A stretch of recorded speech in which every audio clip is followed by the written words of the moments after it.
Bonjour et bienvenue. Aujourd'hui, je vous propose de réaliser des melouis. Les melouis sont une spécialité marocaine. Ce sont des crêpes feuilletées que l'on déguste traditionnellement avec du miel et du beurre fondu. Bien sûr, il est possible de les déguster selon les goûts avec de la confiture ou du Nutella, par exemple. Pour réaliser environ 14 melouis, il faut 500 g de farine, 250 g de semoule fine, une cuillère à café de sel, une demi-cuillère à café de levure boulangère instantanée et 400 ml d'eau. Pour le feuilletage, il faut 200 ml d'huile végétale, 70 g de beurre mou. Donc pour cela, je sors le beurre 1 heure avant la préparation. Et pour terminer, environ 50 g de semoule fine que j'ai mis dans un pot à épices pour faciliter le saupoudrage. C'est parti, la première étape est la préparation de la levure. Donc je vais mélanger la levure avec un peu d'eau et bien la dissoudre.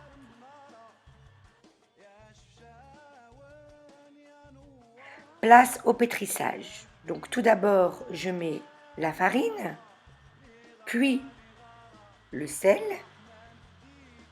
et pour finir, la semoule. Avec une spatule en bois, je vais venir mélanger ces 3 ingrédients avant de mettre en route le robot pétrisseur. Je commence à travailler la pâte en rajoutant le mélange levure que j'ai préparé précédemment. Je mélange pendant 1 minute avant de venir travailler avec de l'eau. Donc je vais rajouter 10 centilitres d'eau et je vais laisser l'eau s'absorber totalement avant de venir en rajouter encore 10 centilitres. Et je laisse le robot bien mélanger jusqu'à totale absorption de l'eau. Pour le moment, j'ai rajouté à peu près la moitié de l'eau. Donc maintenant, ce que je vais faire, c'est que petit à petit, je vais rajouter de l'eau. Je vais laisser absorber l'eau, puis j'en rajoute de nouveau. À chaque fois que je rajoute de l'eau, je laisse le robot pétrir environ 2 minutes. C'est le secret d'une bonne pâte à melouis réussie. C'est de bien pétrir en rajoutant petit à petit de l'eau. Il faut compter au total environ 15 minutes de pétrissage. Quand la pâte commence à se décoller du bol, je viens vérifier la consistance. Là, elle est encore trop collante. Donc ce que je vais faire, c'est que je vais la pétrir de nouveau. Donc je rajoute un peu d'eau et je laisse pétrir à vitesse 3 pendant environ 2 minutes. Et je vais recommencer cette opération 2 à 3 fois. Ce que je souhaite obtenir, c'est une pâte qui n'est pas collante, souple et étirable. Donc voilà, après 3 fois, je viens revérifier la pâte et désormais, elle est prête. Cette pâte a besoin de repos avant le feuilletage. Donc pour cela, je vais la mettre dans un sachet en plastique. Le sachet doit être au minimum 2 fois plus grand que la pâte. La condensation et le repos de 2 heures à température ambiante va faciliter le feuilletage des melouis. Après 2 heures de repos, des petits trous se sont formés sur la pâte. Donc maintenant, ce que je vais faire, c'est que je vais la dégazer et former des petites boules. Donc j'ouvre le sachet, je vais venir fariner mon plan de travail, puis je vais venir aplatir fermement avec les paumes de la main la pâte et je vais venir former un boudin pour venir découper la pâte. Donc avant, je vais bien huiler une plaque de cuisson, puis je vais venir diviser la pâte. Donc ce que je fais, c'est que je divise le boudin en deux, je prends la moitié, que je divise en deux, je récupère le quart que je divise en deux, et ainsi de suite, jusqu'à l'obtention d'environ 14 morceaux de pâte. Chaque morceau doit devenir une boule. Donc j'ai pris un peu d'avance, mais je vais vous montrer comment je fais. Je prends le morceau, j'étire vers les extrémités et je récupère la pâte que je pince pour souder. Et ainsi, je forme une jolie boule. Et je vais venir l'huiler pour éviter que les boules ne collent au moment du repos. Je filme ensuite la plaque et je vais laisser reposer les boules pendant 1 heure à température ambiante. Après 1 heure de repos, les boules ont doublé de volume. Je vais procéder au feuilletage. Donc je récupère la première boule que j'ai confectionnée. Je commence par bien huiler mon plan de travail ainsi que mes mains. Je commence à aplatir la boule du milieu vers les bords de manière très délicate. J'utilise l'huile pour bien étaler la pâte, pour bien qu'elle glisse. Et le beurre, quant à lui, je vais l'utiliser au moment de plier la pâte. Donc le beurre, c'est pour le feuilletage. Et l'huile, c'est pour bien étaler la pâte. Le but est d'étirer la pâte le plus finement possible. Pour cela, j'étire bien la pâte avec le bout des doigts.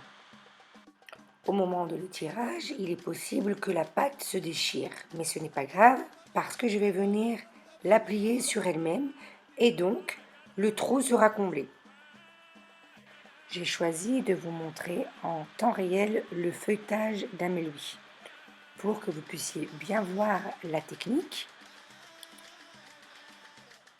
Cette technique n'est pas compliquée, mais elle demande de la patience. Vous avez certainement dû déjà entendre parler du msemen. C'est exactement la même recette, sauf que le msemen, il est carré et le meloui, il est enroulé, donc rond. J'ai bien étiré la pâte, donc maintenant je vais rajouter du beurre, puis je saupoudre de semoule partout et je vais venir plier en prenant le bord et je vais plier jusqu'au centre. Là par exemple, ma pâte est déchirée, mais comme je vous l'ai dit tout à l'heure, ce n'est pas grave. Donc j'aplatis bien, je rajoute du beurre, puis la semoule. Une fois que j'ai bien saupoudré, je vais venir plier l'autre bord afin de former un rectangle. Et je plie de nouveau en deux. Je m'applique à bien plier.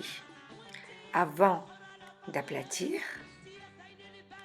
de rajouter une noisette de beurre et de saupoudrer pour la dernière fois de semoule.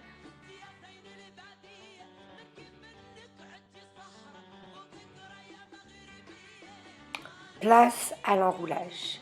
Donc je pars d'une extrémité, je plie sans serrer et j'enroule la pâte sur elle-même jusqu'au bout. J'obtiens une sorte de croissant que je vais venir sécuriser en entrant les extrémités à l'intérieur du croissant. Et voici le résultat. Donc maintenant, je vais bien aplatir des deux côtés avant de réserver, de confectionner les autres melouis et de passer à la cuisson. Avant la cuisson, il faut étaler le meloui. Donc je vais prendre les deux premiers melouis que j'ai confectionnés. Ce que je vais faire, c'est que je vais bien huiler mon plan de travail et je vais venir aplatir avec la paume de la main. Puis je le retourne et j'aplatis afin d'obtenir un meloui le plus fin possible. Donc je travaille avec deux boules, comme ça. J'ai deux melouis qui sont prêts. Je vais en mettre un à cuire et dès que le premier est cuit, j'en ai un second prêt à être cuit. Avant de commencer l'étalage, j'ai également mis une poêle anti-adhésive à préchauffer sur feu moyen. Une fois que je suis satisfaite de l'épaisseur, je vais venir passer à la cuisson. Je vais bien badigeonner la poêle d'huile végétale avant de venir déposer le meloui. Je dépose le meloui et je l'aplatis délicatement en le tournant sur lui-même. Je cherche encore à l'affiner. C'est pour ça que je le tourne sur lui-même en l'aplatissant. Je le laisse cuire une trentaine de secondes avant de venir le tourner sur lui-même. tourner le meloui sur lui-même permet d'avoir une jolie coloration. Je laisse cuire le meloui 2 minutes environ, sans oublier, comme je l'ai dit précédemment, de le tourner sur lui-même toutes les 30 secondes. Et je vais faire exactement la même chose de l'autre côté. La cuisson d'un meloui prend environ 5 minutes. Si vous souhaitez le congeler, il suffit de le précuire 1 minute de chaque côté et ensuite vous le congelez et au moment où vous voulez le déguster, il suffit de le sortir et de le chauffer au four une dizaine de minutes. Je retourne le meloui pour une dernière fois et je le laisse cuire 1 minute. Le meloui est cuit et a une jolie coloration. Maintenant, je vais le laisser refroidir sur une grille. Et voilà, tous mes melouis sont cuits, ils sont bien croustillants à l'extérieur et bien feuilletés à l'intérieur. Nous allons nous régaler. Je vous dis à très bientôt pour une nouvelle recette.